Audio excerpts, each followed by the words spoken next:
아멘.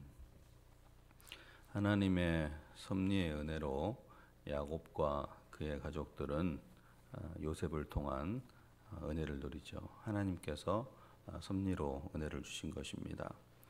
죽었다 생각했던 아들이 요셉이 생전 소식을 듣게 되고, 또 기근이 심했던 그때 시대에 살기 막막했을 때에 바로의 초청으로 기근의 걱정이 없는 애굽으로 이주를 하게 됩니다. 그래서 오늘 본문에서는 그들의 가족들이 이주를 하는 장면과 명단이 기록되어 있습니다. 야곱이 살고 있던 거처 헤브론을 떠나 그 가족들과 소유들을 다 이끌고 애굽으로 갑니다.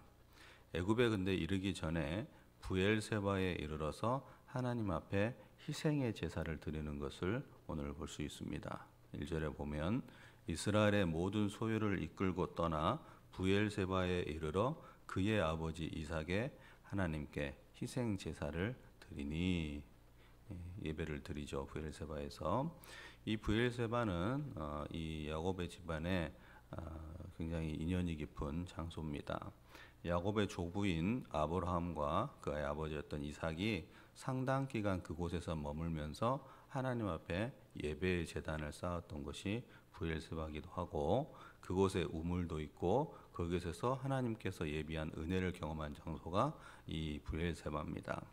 그래서 어떤 상징적인 의미의 장소고 영적인 의미의 장소인데, 이곳은 이 가나안 땅의 남단에 있는 국경 지역인데, 이 애굽에 가기 전에 그곳에서 머물러서 제단을 쌓는데, 그곳에서 제단을 쌓게 되는 이유가 여러 가지가 있는데, 그 중에 몇 가지를 얘기한다면, 첫째는 요셉의 살아있는 그 소식에 대한 감사의 제사를 올리는 겁니다. 하나님 앞에 감사의 예배를 올리고 하나님의 은혜에 감사를 고백하는 거죠. 근데 가장 중요한 것은 뭐냐면, 이곳에서 이 야곱이 제단을 쌓고 희생 제사를 드린 것의 가장 핵심적인 이유 중에 하나는, 과연 애굽으로 이사를 가고 이주를 하는 것이 하나님이 기뻐하시는 뜻인지를 다시 한번 확인받기 위하여서 그곳에서 희생의 제물을 드리는 것입니다. 인간적으로 봤을 때 이 야곱과 그의 가족들이 애굽으로 가는 것은 매우 좋은 여건이죠. 기근이 너무 심하여서 먹고 살 걱정을 했던 그 시간들이었습니다.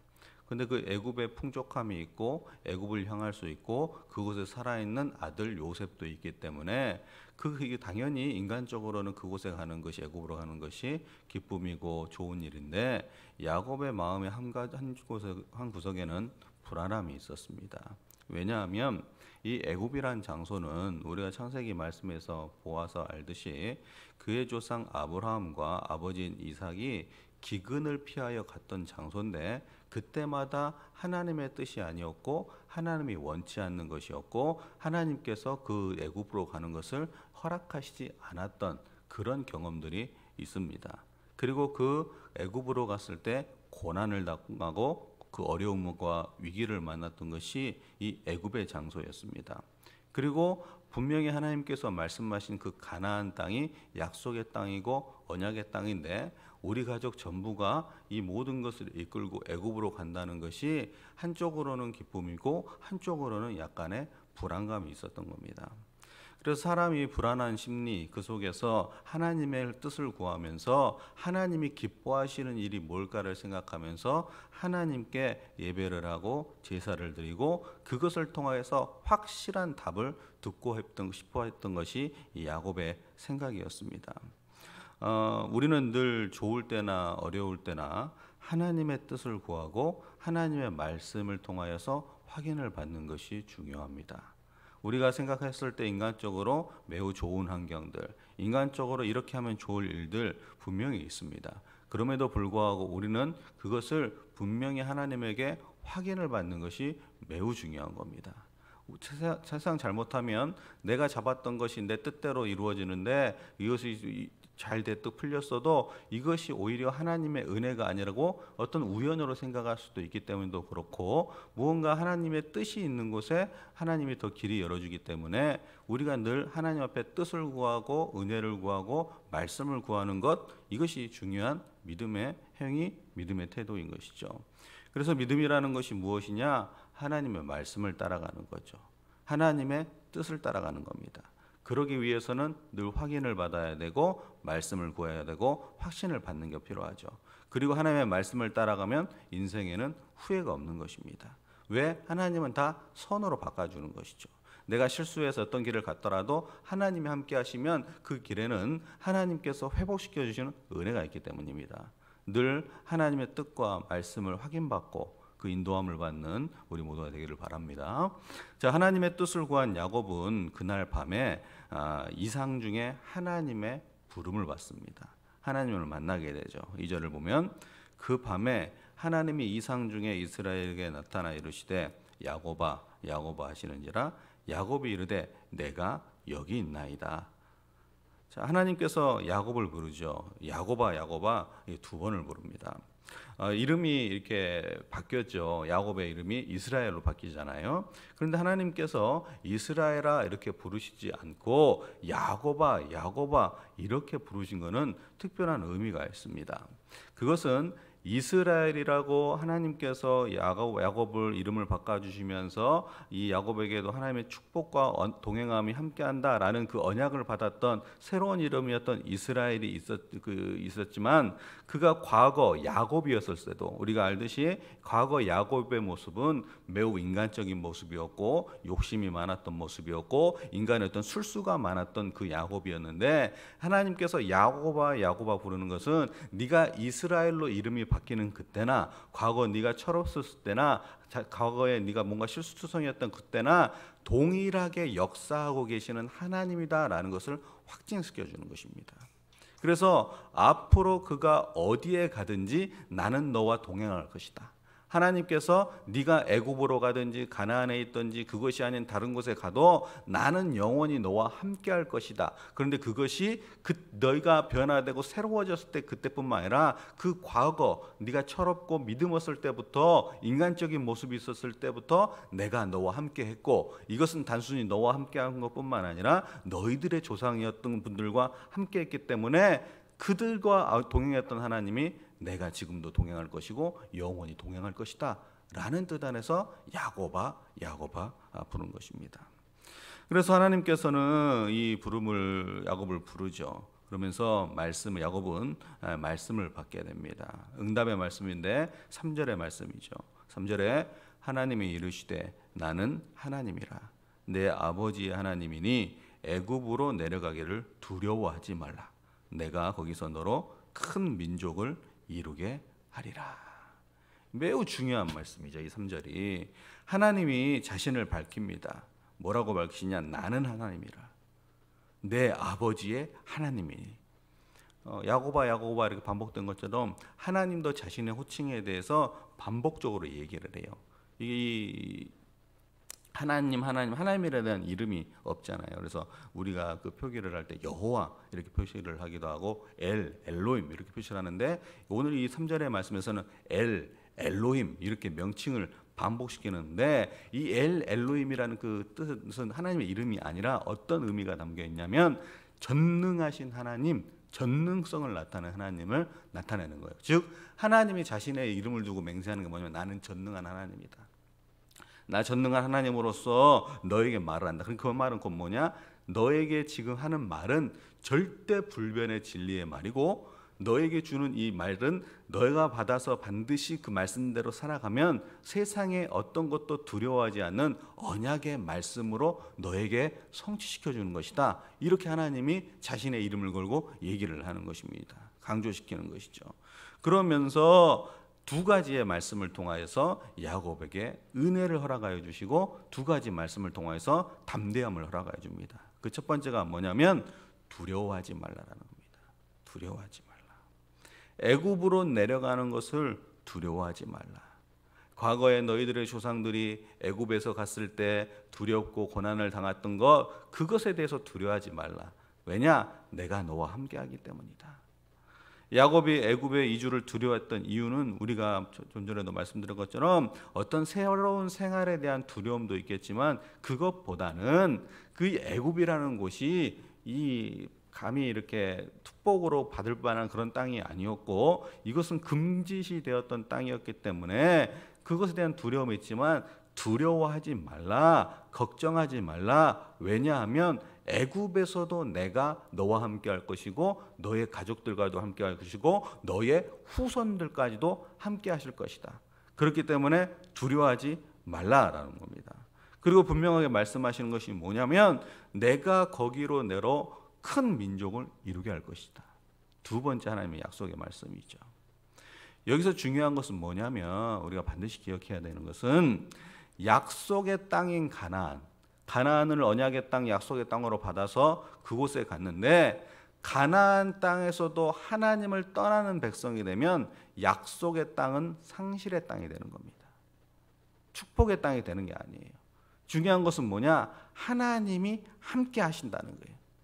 그래서 가나안 땅에서도 하나님이 함께 하시면 번성하고 축복이 있지만 가나안 땅이라고 해서 하나님과 동행이 없으면 번성과 축복이 있는 것이 아니라 오히려 저주와 두려움과 낙심이 있게 되는 거죠. 그런데 반대로 애굽의 땅은 가지 않아야 될 땅으로 느껴지지만 그곳에 하나님이 함께 하시고 하나님이 계시면 그곳이 또한 약속의 땅이라는 겁니다.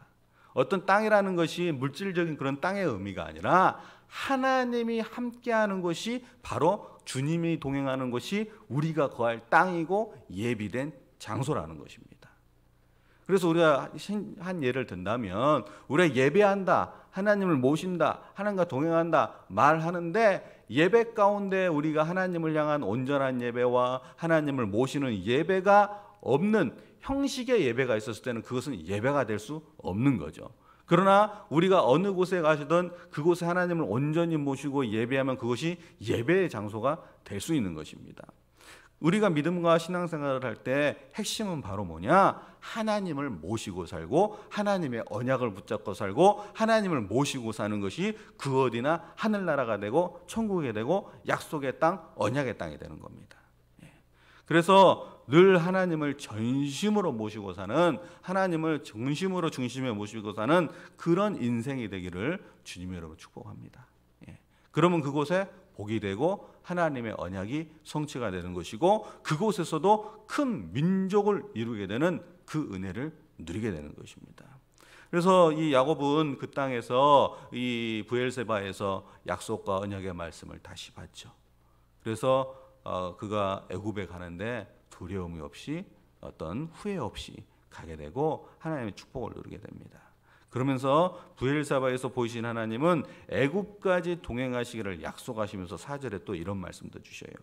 내가 너와 함께 애굽으로 내려가겠고 반드시 너를 인도하여 다시 올라올 것이며 요셉이 그의 손으로 내 눈을 감기리라 하셨더라.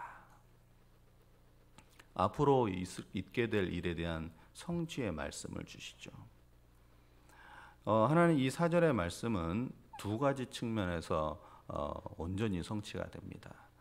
하나님이 언약의 어떤 불변성을 보여주는데 첫째는 창세기 50장 13절을 보면 이 야곱 개인적으로 사후에 그의 뼈가 어디에 묻히게 되냐? 아들들에 의해서 가나안 땅에 돌아와 묻히게 됩니다. 그래서 4절에 기록되기를 애굽으로 내려가겠고 반드시 너를 인도하여 다시 올라올 것이다. 사후에 다시 올라오게 되죠.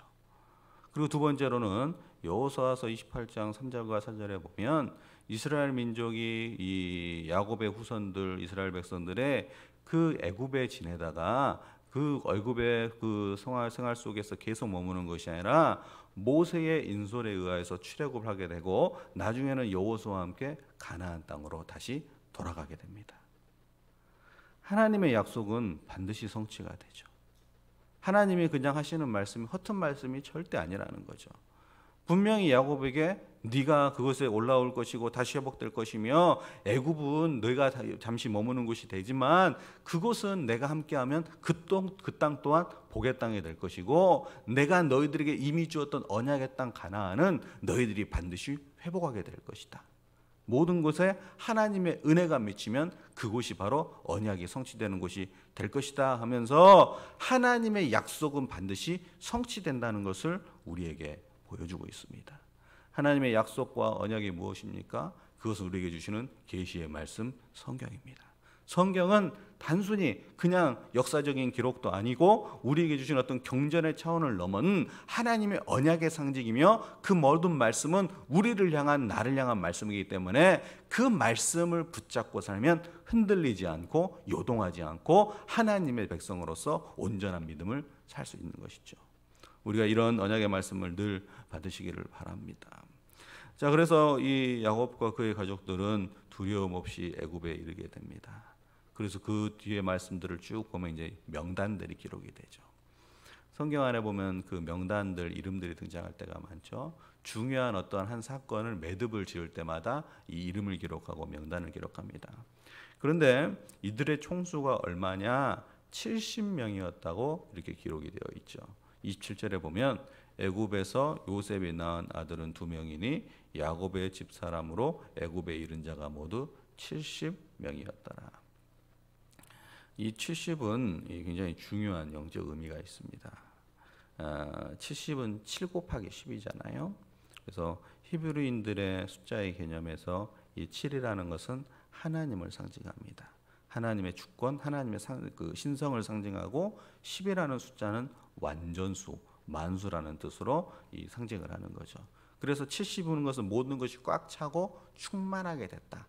그러니까 단순히 야곱의 가족들이 70명의 그곳에 갔다라는 것은 그 가족 70명을 말하는 것이 아니라 이스라엘 전체 백성의 어떤 의미를 상징하는 영적인 의미를 상징하고 더불어서 예수 믿는 우리를 다 상징하는 숫자입니다. 즉 하나님께서 그들을 이끌고 애굽에 간 것은 이미 그 요셉을 통해서 그 예전부터 예비하시고 준비하시고 섭리하시던 하나님의 은혜가 오늘날 우리에게도 완전하게 미치고 있다. 하나님의 선하신 손길이 우리에게도 온전하게 미치고 있고 우리도 그 언약의 백성이며 그 언약의 백성으로 우리가 믿음 안에서 담대하게 살아야 할 존재다라는 것을 확신 속에서 보여주는 것이 이 70이라는 숫자인 것입니다. 그래서 이 애굽으로 이주한 야곱의 가족들은 하나님의 부름을 받아 그분의 권속이 되고 백성이 되고 그 예표가 된 총수를 의미한 것이 바로 우리에게도 이르는 은혜의 숫자라는 것을 알고 우리 또한 하나님의 구원받은 백성이요 언약의 백성이며 하나님의 말씀을 늘 받게 되는 약속의 은혜의 땅에 살게 될 백성이며 우리가 그것을 통하여서 하나님의 영광에 이르게 되는 백성임을 알고 우리도 늘 하나님 앞에 기도하되 언약과 말씀을 붙잡고 기도하고 하나님의 임재를 구하고 하나님과 동행하기를 원하는 그런 믿음으로 산다면 그것이 하나님의 은혜와 은총이 늘 함께하는 그곳이 되는 것입니다. 우리의 삶 속에 그러한 은혜가 늘 넘치기를 바랍니다. 오늘 말씀을 다시 한번 정리하면 야곱은 희생의 제사를 드려서 하나님께 하나님의 뜻을 구하고 하나님의 어떤 길에 대한 응답을 찾습니다. 하나님은 그것에 대해서 약속을 해주시죠. 동행하신다는 언약을 확신을 세워줍니다. 그리고 그 가족의 이름을 기록하여서 하나님의 뜻이 한치의 오차도 없고 우리 또한 하나님의 섭리의 은혜 속에 속한 백성임을 확인시켜주고 있습니다. 오늘 이 말씀을 잘 받으셔서 늘 은혜의 하나님으로 동행하고 승리하게 되고 늘 축복의 땅에 살게 되는 그런 은혜가 충만하게 넘치기를 바랍니다. 기도하겠습니다.